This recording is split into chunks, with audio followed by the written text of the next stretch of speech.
कोटा में ही नहर में एक लाश मिली है। एक अज्ञात युवक का शव मिला है। इस शव को गोताखोरों की मदद से बाहर निकलवाया गया और अब पुलिस शव की शिनाख्त करने में जुटी हुई है।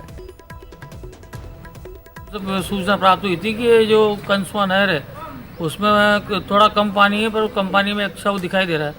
तो शव के दिखाई देने पे हमें ये चंगेज खान और आसिम के साथ हम गए, मैं गया, तीनों गए। हम जाके उसको निकाला। शव की जो शिनाख्त नहीं है। अजमेर के किशनगढ़ में पुलिस ने देसी शराब बनाने के ठिकाने पर दबिश दी और मौके पर पहुंचकर 500 लीटर स्प्रिट को नष्ट किया। जानकारी के मुताबिक ये शराब नाले के पानी से तैयार की जा रही थी। वहीं पुलिस ने पूर्व पार्षद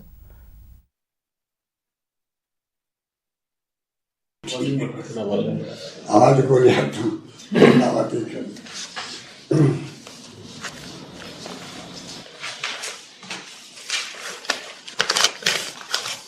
उनके क्षेत्र में है एमएलए के, ये मेंशन नहीं है। स्वास्थ्य सेवा में जो 2 साल का ऐसा है ना, वो कंपनी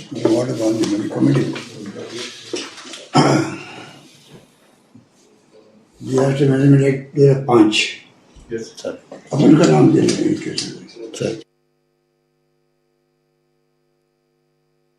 तो मैं आपको कुछ पॉइंट बताना चाहूंगा, क्योंकि अभी ये लॉकडाउन तो 3 मई तक तो है ही है। 27 तारीख को वीडियो कॉन्फ्रेंसिंग हो रही है प्रधानमंत्री जी की वापस मुख्यमंत्री के साथ में। तब क्या रूपरेखा बनती है 3 तारीख के बाद वाली, वो आपको उस वक्त बताएंगे। अभी तो उनकी जो गाइडलाइन आई हुई है, नेशनल कोविड-19 की जो निर्देश आया है, उसके अंतर्गत अगर ये लॉकडाउन खुलता भी है तब भी उसके बाद जो गाइडलाइन नहीं आएगी। अभी की गाइडलाइन ये है कि आपको मास्क लगाना पड़ेगा। जहाँ अभी खुल भी गया है, मॉडिफाइड लॉकडाउन हुआ है, वहाँ पे भी आपको मास्क लगाना पड़ रहा है। और जो नहीं लगाया उसको 100 रुपये उसके ऊपर फाइन है, 100 रुपये फाइन। इसी प्रकार जो पब्लिक प्लेसेस पे जो लोग थूकेंगे, आपस के अंदर थूकेंगे, उसके ऊपर भी एग्जीक्यूटिव मजिस्ट्रेट को पावर दिए जा रहे हैं कि 100 रुपये का फाइन पे लगेगा जो पब्लिक प्लेस पे थूकने का काम करेंगे। पहले से ही भारत सरकार ने जो गुटखा, तंबाकू, लिकर, इस पे बेचने पे प्रतिबंध लगा हुआ है। लॉकडाउन के अंतर्गत लगा हुआ, पहले से लगा हुआ है। अच्छा, 144 लागू रहेगी आगे भी। सीआरपीसी के अंतर्गत 5 आदमी इसी तरह इकट्ठे नहीं हो सकते। उसमें 1000 रुपये जुर्माना है उसके अंदर, जो उसको तोड़ेगा। और शादी समारोह यानी कार्यक्रम में उस पर जो आदेशों की अवहेलना करेंगे उसके ऊपर 5000 रुपये का जुर्माना है। गुटखा, तंबाकू बेचने वाले पे भी या लीकर बेचने वाले भी 5000 रुपये का जुर्माना उसके ऊपर भी। ये तो गाइडलाइन भारत सरकार की पहले से आई हुई है, जो मैंने आपको रिपीट की। और रमजान अक्षय तृतीया आ रही है, तो मैं इसमें पुनः आपके माध्यम से अपील करना चाहूँगा कि तमाम नागरिक जो लॉकडाउन के नियम है उसका पूरी तरह से पालन करें। ये मेरी अपील है आम जनता से। और मुझे यकीन है कि अभी तक जो अपील की गई थी, सब धर्मगुरुओं से बुला के बात करी, तब भी मंदिर, मस्जिद, गुरुद्वारे, चर्च, और वही उन्होंने उसको निभाया भी है। इस बात के लिए उनको धन्यवाद कि आपने जो कोरोना की स्थिति बनी हुई है, गंभीर स्थिति, उसको देखते हुए आपने आगे आकर के हमारे आग्रह को स्वीकार किया। मैं उम्मीद करता हूं कि ये दोनों, जो रमजान का महीना और अक्षय तृतीया का, ये अपने आप में धार्मिक रूप से महत्व रखते हैं। मैं चाहूंगा कि वो पहले वाली भावना बनी रहे और उसको वो मेंटेन करें। एक भारत सरकार को हमने कहा था कि जो नेशनल फूड सिक्योरिटी एक्ट है, उसके अंतर्गत हम लोगों को 5 करोड़ लोग उसमें सम्मिलित होते हैं। 5 करोड़ लोग हैं राजस्थान में से। उनको अनाज मिलना चाहिए था 10 किलो फ्री ऑफ निःशुल्क। तो गेहूं जो है भारत सरकार कम दे रही है। उन्होंने 2011 की जनगणना जो है उनको आधार बना के उन्होंने अलॉटमेंट कर रही है वो गेहूं का। इसके मायने हुए कि जो गेहूं लेने आते हैं दुकानों पर, आपने भी शिकायत सुनी होगी। मीडिया के छात्र से मैं कहना चाहूँगा कि अभी पूरे मैनेजमेंट में कुछ शिकायत आ रही होगी, वो आ रही है गेहूं की पीडीएस सिस्टम की। उसके लिए मैं कहना चाहूँगा ये जो इसलिए आ रही है कि गेहूं जो है जितना मिलना चाहिए तब मिल नहीं रहा केंद्र से। वो 2011 का जो घटना है उसको आधार बना के उन्होंने 69% गाँव में और 53% शहरों के लिए कर रखा है। हमने फैसला किया कि जो अभी स्थिति इतनी नाजुक है लोगों की और पर्चे विभाग बनी रहे उनकी, इसीलिए हमने आपको कई बार बता चुका हूँ मैं, कई कदम उठाए पेंशन वालों के लिए। 2 पेंशन को मिल चुकी एक साथ में 5-6 दिन के गैप में, और एक पेंशन भी हम जो है वो भी अगले 10-15 दिन दे देंगे उनको। तो 3 पेंशन हो जाएगी, उनका काम चलेगा। और इसी रूप में हम लोगों ने जो मजदूर लोग हैं बीपीएल, स्टेट बीपीएल और अंत्योदय वाले और असहाय लोग डेस्टिट्यूट, इनके 2500 रुपये मैंने पहले कहा आपको उनके खाते में डाले हैं, कैश दिए हम लोगों ने। और अब उनका सजे के हवाले है परिवर्तन का कि कौन कौन रेस्टिट्यूट है जो श्रेणी में आते हैं, जिससे कि आगे भी इमदाद की बात होगी तो आसानी से उन तक इमदाद पहुंच पाएगी। अभी हमने फैसला किया कि कम से कम मई महीने के अंदर, भारत सरकार अग्री नहीं कर रही है देने के लिए, लोग बराबर उनको पत्र लिख रहे हैं, निवेदन कर रहे हैं, आग्रह कर रहे हैं। अभी बीसी होगी 27 तारीख, तो मैं इस मामले को उठाऊंगा, मजदूरों के मामले को भी, उनको अविलंब रवाना करना चाहिए बाहर के लोगों को भी, और राजस्थान प्रवासियों को अविलंब यहाँ आने की छूट देनी चाहिए। ये हमारा 27 तारीख का एजेंडा होगा हमारी तरफ से। उसमें मुख्य बात होगी प्रवासी राजस्थानियों की और मजदूरों के आने जाने की बात भी होगी।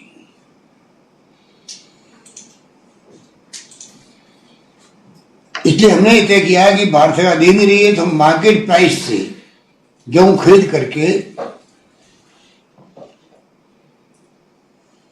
पूरे 5 करोड़ लोगों को फ्री निःशुल्क गेहूं मिलेगा। 10 किलो गेहूं उनको मिलेगा जो वंचित रह रहे थे बार बार।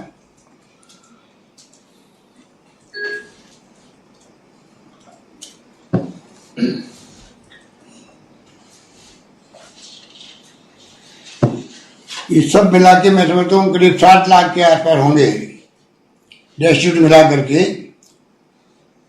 तो बाजार से गेहूं एफसीआई गोदाम में जो रेट तय करवाई है भारत सरकार से 22 रुपये 21 रुपये 21 पहले 23 था, अब 21 रुपये किलो गेहूं खरीद करके वो गेहूं बांटा जाएगा इन लोगों के अंदर जो वंचित रहते बार बार नाम होने के बावजूद भी। या नाम लिखाने की कोशिश करते हैं तो इसलिए नहीं लिखे जाते हैं कि पहले जो नाम लिखे गए उनको नहीं मिल पा रहा है, उनको कैसे मिलेगा। उसके लिए हम निर्देश दिए कि आप एक बार जांच कर लीजिए, उनकी जो एलिजिबल है उनको नाम जोड़े, उनका नाम भी। तो ये बाजार की प्राइस से खरीद करके इनको बाकी लोगों की तरह निःशुल्क गेहूं मिलेगा, ये सरकार ने तय किया। धन्यवाद। Thank you sir. मैं सीधा ही सभी का स्वागत करते हुए राकेश गोस्वामी जी से अनुरोध करूंगा कि अपना प्रश्न रखें। नमस्ते सर। नमस्ते सर, मेरा सवाल ये है कि राजस्थान में जितनी भी पीसीआर टेस्टिंग की फैसिलिटीज़ हैं उसमें सिर्फ एसएमएस हॉस्पिटल है जहां पर आरएनए एक्सट्रैक्शन ऑटोमेटिक मशीन से हो रहा है, और वहां भी किट्स आपके पास ख़त्म हो गई हैं जिसके 1.5 लाख किट्स का ऑर्डर दिया गया है यूएस कंपनी से। तो वो कंपनीज वही हैं जो पूरे वर्ल्ड में सप्लाई कर रही हैं। क्या कुछ समय पे अपने पास वो किट्स आ पाएंगी? क्या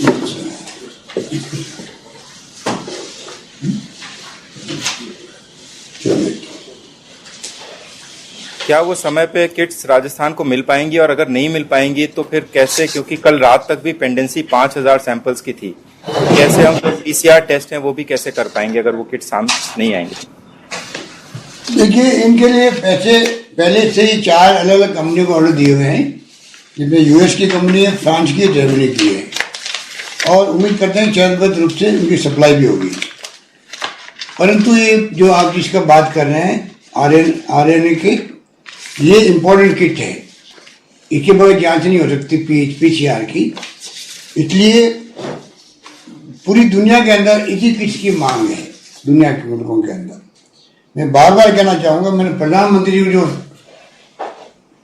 रचनात्मक सलाह दी थी, उनको मैंने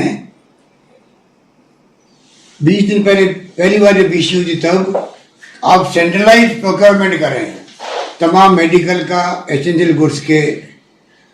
जो पूरा मुल्क ही लॉकडाउन में है, तो अगर आप सेंट्रलाइज प्रोक्योरमेंट करेंगे तो राज्यों को कोई टेस्ट के किट के लिए या वेंटिलेटर के लिए या पीपीई के लिए खुद को नहीं भागने पड़ेंगे, कंपटीशन नहीं होगा, और कहाँ अच्छी क्वालिटी के मिल जाएंगे, कोरिया में या चाइना में या और किसी मुल्क में, आराम से उनके माध्यम से प्रोक्योरमेंट होके फिर वो जिन राज्यों में जहाँ जैसी प्रॉब्लम होती, संख्या होती कोरोना पॉजिटिव की, उस ढंग से वो सप्लाई करते। तो मेरे ख्याल से ये रैपिड टेस्ट वाली प्रॉब्लम आई, वो प्रॉब्लम नहीं आती।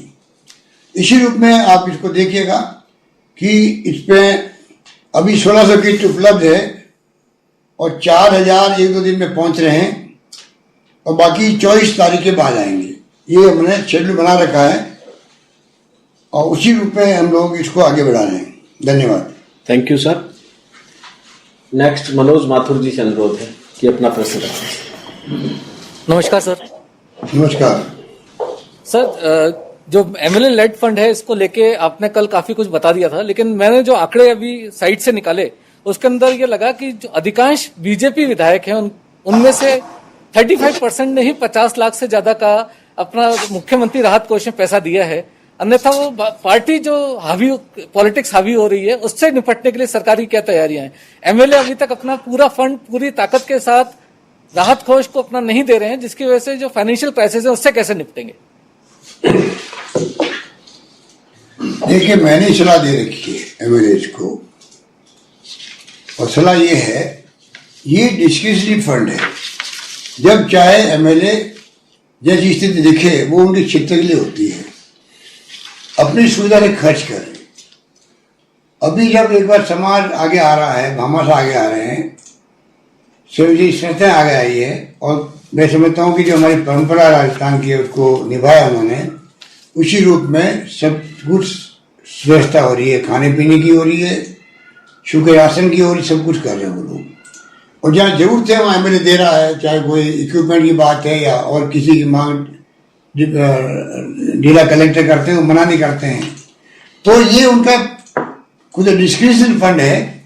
मैं समझता हूँ एक बार हमने जब कह दिया है कि इस साल का और अगले साल का राजस्थान में हेल्थ में कहते हैं इंफ्रास्ट्रक्चर मजबूत हो, उस पर पहले जाना चाहिए।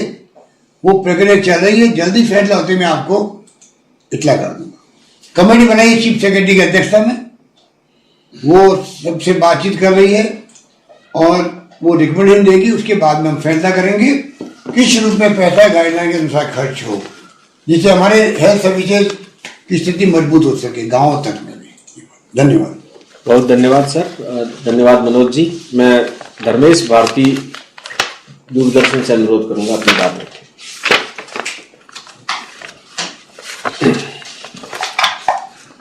आवाज नहीं आ रही। माइक ऑन कर लीजिए धर्मेश जी, माइक ऑन कर लीजिए।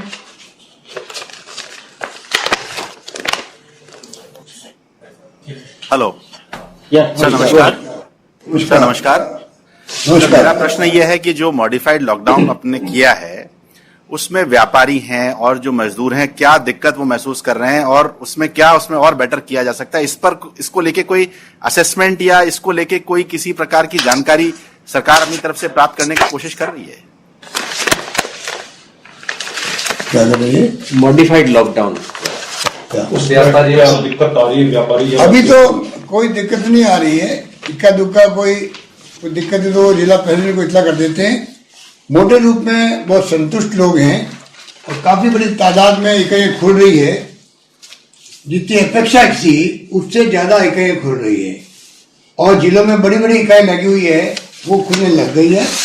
ये शुभ संकेत है और जो सरकार उम्मीद कर रही थी, अपेक्षा कर रही थी, उससे ज्यादा अच्छे ढंग से मॉडिफाइड लॉकडाउन लागू हो रहा है।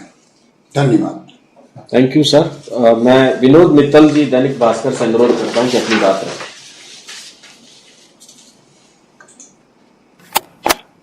सर नमस्कार। नमस्कार सर, जयपुर में कोरोना के मामले लगातार बढ़ते जा रहे हैं। यह परकोटे की दीवार को लांघकर अब जयपुर के अलग अलग हिस्सों में फैल रहा है।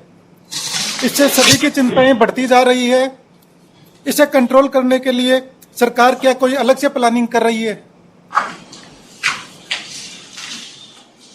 देखिए, एक बात तो सबको दिमाग में रखनी चाहिए पूरे प्रदेश के अंदर कि जब कोरोना ने धमकी दे दी है, चैलेंज कर दिया है मानवता को पूरे विश्व के अंदर, दुनिया की बड़ी बड़ी शक्तियां जो विकसित राष्ट्र के रूप में भी है वो हिल चुकी है, हिल रही है।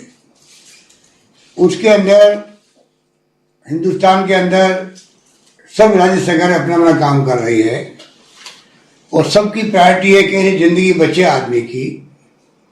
उसके अंदर कुछ लोग ऐसे जो गलतफहमी पैदा करते रहते हैं, अफवाहें चलाते रहते हैं। आम जनता को उससे बचना चाहिए। जब जिंदगी खुद दांव पे लगी हुई है तो क्या तो हिंदू, क्या मुसलमान, क्या सिख, क्या ईसाई, सवाल तो जिंदगी बचाने का है। लोगों को गलतफहमी होती है साहब कि मुस्लिम एरिया में ज्यादा केसेस आ गए हैं और वहां पे कर्फ्यू में पूरी तरह उसको पाबंद नहीं किया गया है, लोग फिर रहे हैं, कुछ अफवाहें चलती रहती है। ये अफवाह खाली जयपुर की बात नहीं कर रहा हूं, आपको पूरे राजस्थान की बात कर रहा हूं। इन अफवाहों पे ध्यान नहीं देना चाहिए। सरकार का एक ही मकसद है जीवन कैसे बचे, और जब मॉडल हमने खुद ने बनाया है भीलवाड़ा का, जिसमें उसका नाम यही है किस प्रकार हम लोग रूथलेसली एक्ट कर रहे हैं। जब पूरा मॉडल आपका पूरी देश में, पूरी दुनिया में वो विख्यात हुआ है इसी नाम से, रूथलेस कंटेनमेंट, तो क्या कोई सरकार अफोर्ड कर सकती है कि आप किसी को कोई धर्म के नाम पे छूट दे दो किसी खुश करने के लिए? ऐसे ऐसे लोग हैं जो धर्म के नाम पर कौम के लिए छूट दे रखी है सरकार ने मुसलमान लोगों को, और वो फैला रहे हैं, कोरोना फैला रहे हैं। इससे घटिया बातें कुछ हो नहीं सकती।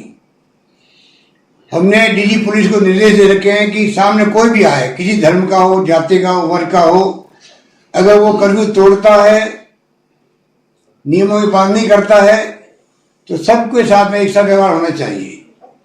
ये भावना नहीं रखेंगे तो हम कभी भी जीवन नहीं बचा पाएंगे।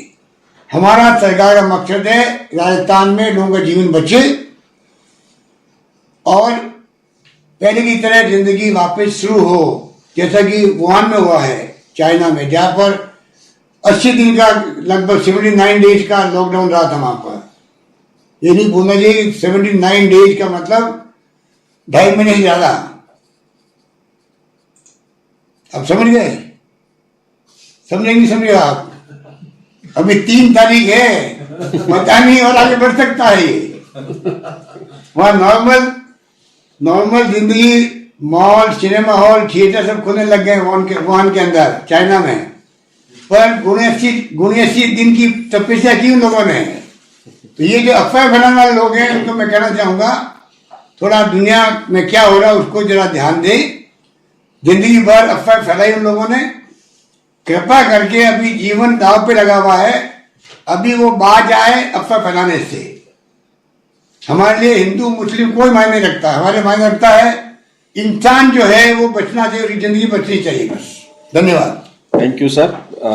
मैं अब पत्रिका से समीर शर्मा जी से अनुरोध करता हूं कि अपना प्रश्न रखें। नमस्कार सर। नमस्कार। सर आप राहत पैकेज के लिए पीएम साहब को भी बता चुके हैं और श्रमिकों की और प्रवासी राजस्थानियों की समस्या भी आप अमित शाह जी से भी कह चुके हैं और अभी मैडम ये तो जादू की छड़ी है।